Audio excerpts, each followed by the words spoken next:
How to stop living paycheck to paycheck for good. Living paycheck to paycheck feels like you're running on a treadmill that never stops. No matter how hard you work, your money is gone before the next payday. Let's break that cycle right now. Step 1. Know your survival number. This is the bare minimum you need for essentials: rent, food, bills. Once you know this number, you'll understand how much of your income is being eaten by your lifestyle. Step 2. Create a zero-based budget. That means every dollar has a job. Income minus expenses equals zero. It doesn't mean you're broke. It means every dollar is working, including towards savings and debt. Step 3. Build a starter emergency fund.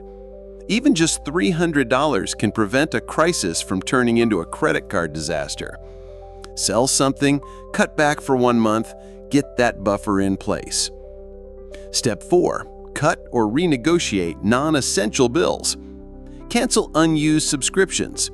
Call your internet or phone provider and ask for a better deal. Every saved dollar builds your gap.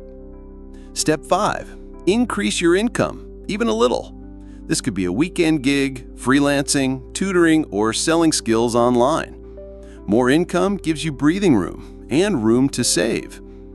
Here's the truth. Escaping the paycheck-to-paycheck cycle doesn't require a six-figure salary. It requires a plan, consistency, and a few small wins that stack up over time. You've got this. This is Smart Money Guide. Subscribe for more real-life money strategies that actually work.